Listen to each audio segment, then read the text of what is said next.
Welcome back, students.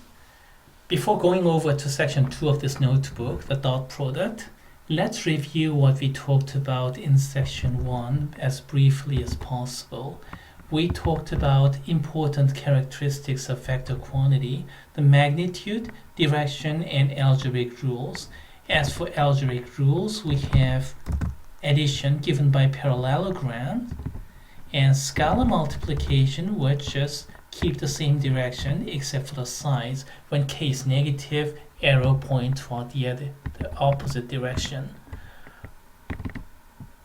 Now, if you put those together in component form,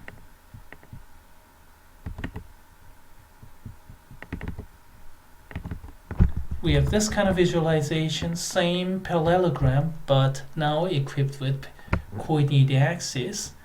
And it's a bit tricky, but it is possible to see that v1 plus v2 is nothing more than just summing of the x coordinate and summing of the y coordinate. x1 plus x2, comma y1 plus y2. Just add up the coefficient. In the end, everything follows our common sense, so it's easy. Scalar multiplication is equally as easy because all we have to do is just multiply k to each term. K here in this case 0.46, a bit less than half, so starting from the blue got shorter, almost a half the size, a bit less than that. Just multiply k to each component and that's it. And that's how addition and scalar multiplication can be done in component form. We talked about magnitude as well. Square root of x squared plus y squared, basically the distance from the origin. And if I divide by magnitude, then the resulting vector's magnitude will be just 1, right? We had a certain magnitude, but divided by that magnitude, so resulting vector will have just size 1, and everything that's remained will be just a direction, and that kind of direction vector, well, we use some direction vector, by the way. That unit vector is represented by those kind of hat notation. We talked about those kind of things. Now we're going to talk about another kind of vector operation called the dot product or the inner product. And the definition is through this kind of geometry, v1 times v2 times cosine of theta. v1 is size of this red vector, v2 is size of the blue vector, and multiply by cosine of theta. Why cosine?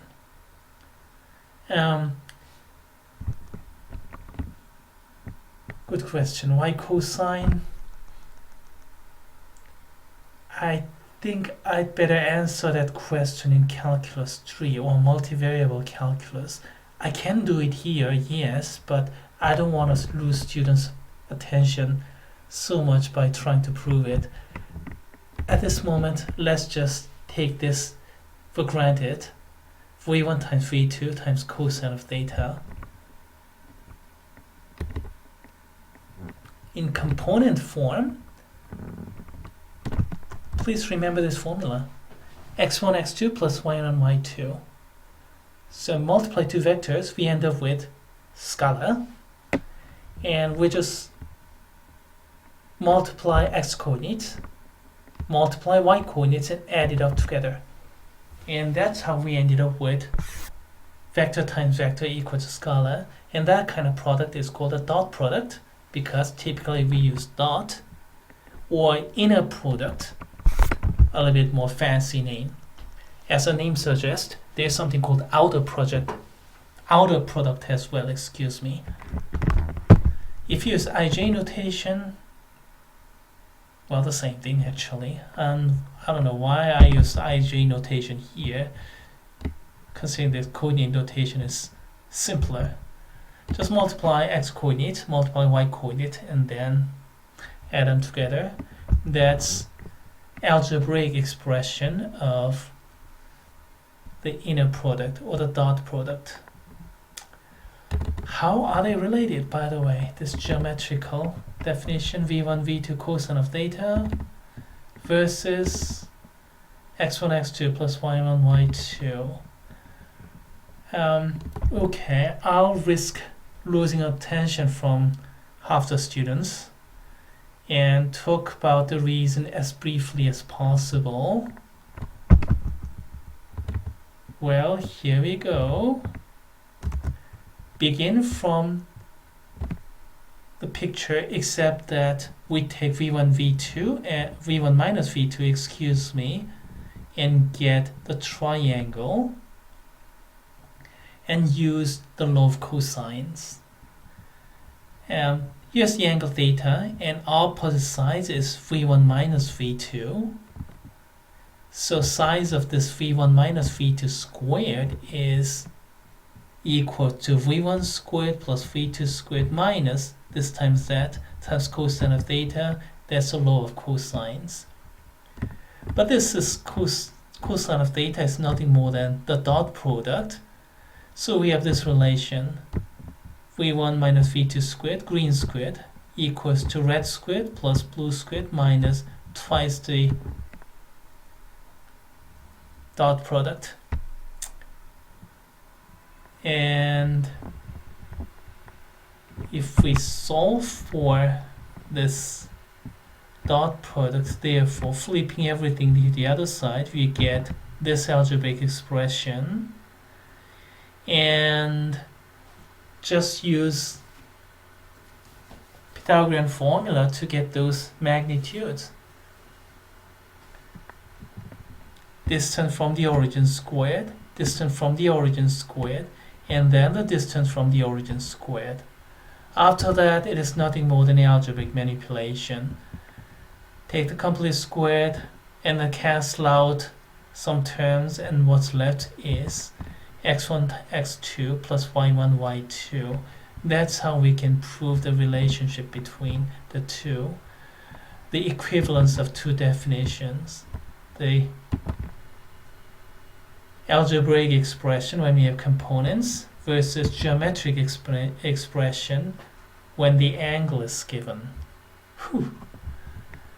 If you did not follow the reasoning, it's okay as long as you remember these two formulae: algebra form, geometry form.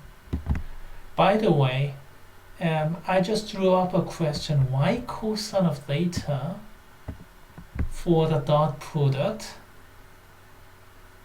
And indeed, there is a product that uses sine of theta as well. That thing is called the outer product. This one is the inner product, outer product, or cross product, but that's something we're going to deal with in multivariable calculus, calculus 3. So as for cosine of theta, as far as this course is concerned, just let's take it for granted.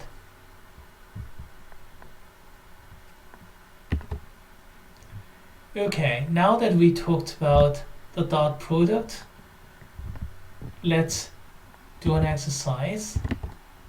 Given two vectors, find out the angle. Well, let's see. Let's keep this thing opened. How do you find out the angle? Cosine of theta is the dot product divided by the magnitudes of the vectors. And that's how you can find out cosine of theta, right? And then if you take arc cosine, you can get the angle. And that's how you end up with this kind of computation. We simply take dot product in the numerator and divide by magnitude of the first vector, magnitude of the second vector, and then just use your calculator to calculate it out. Here in this line, I didn't use my calculator, and then just paper and pencil calculation, just mental math. Got into -1, but you can use calculator, that's fine. When do we have cosine of theta equals -1? Of course, when you have theta equals pi, or 180 degrees. Is that true? Yeah. this is a verification. Red is -1, 2. Blue is 2, -4.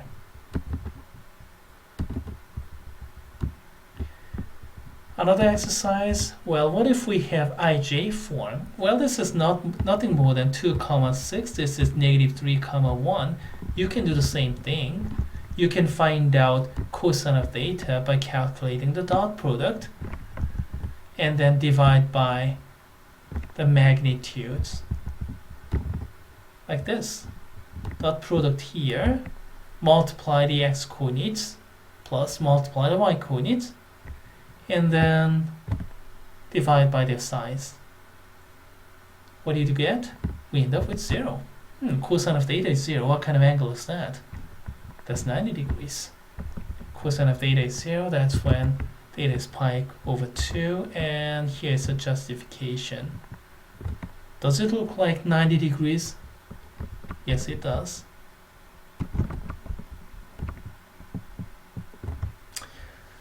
Here's some more problems. Find 3 angles of the triangle given by these points. Well, this is one of those rare problems that you have to use displacement vectors. Do I have a picture here? Yeah, okay, that's good. We have these pictures.